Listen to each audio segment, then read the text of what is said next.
Hello बच्चों, तो कैसे हैं आप लोग। चलिए आज हम लोग बात करने वाले हैं कि इस साल 2026 में LIT इंग्लिश लिटरेचर में कौन कौन सा चैप्टर इंपॉर्टेंट है और कौन कौन सा चैप्टर को स्किप कर सकते हैं।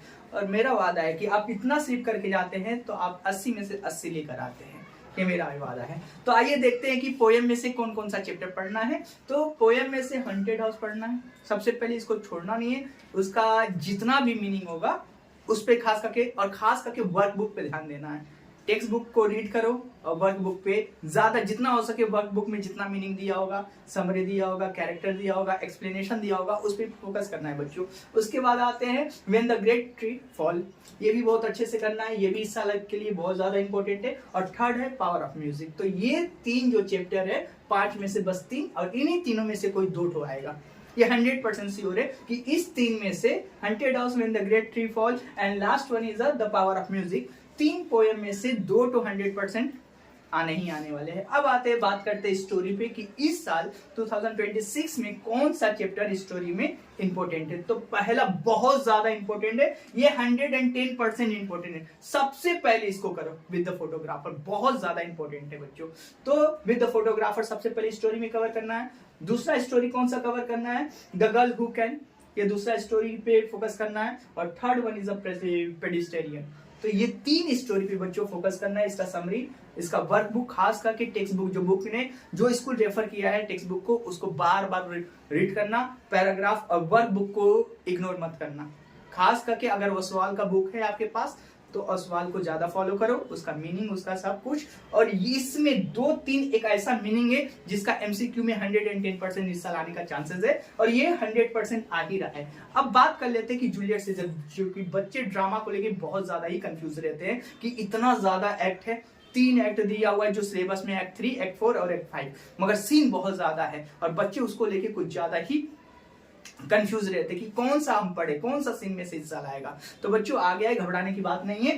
तो जूलियट सीजर में एक्ट 3 पढ़ना है। एक्ट 3 का सीन 1 इस साल के लिए बहुत ज्यादा इंपॉर्टेंट है।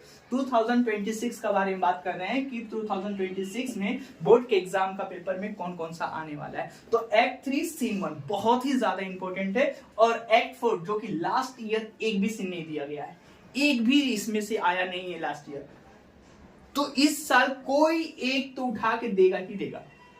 लास्ट ईयर सीन आया था, सीन 3 एक्ट 1 सीन आया था, फिर उसके बाद एक्ट 5 सीन 1 आया था, 2 सीन दे दिया था, मगर ये 4 में से एक भी सीन नहीं आया है। और इस सीन के लिए बहुत ही ज्यादा इंपॉर्टेंट है। एक्ट 4 से एक तो सीन तो रहेगा ही रहेगा, तो एक भी सीन को इग्नोर नहीं करना है।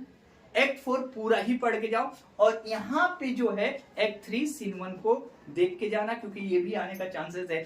5 को इग्नोर कर सकते हो, कोई प्रॉब्लम नहीं है अगर तुम्हारे पास टाइम मिलता है ये 2 एक्ट करने के बाद। तो बच्चों एक्ट 5 सीन 1 कर देना अगर टाइम मिलता है, मगर आने का चांसेस नहीं है। मगर अगर तुम्हें टाइम मिलता है इसके बाद करने के बाद तो इसको एक बार देख लेना, वरना 4 को तो छोड़ना नहीं।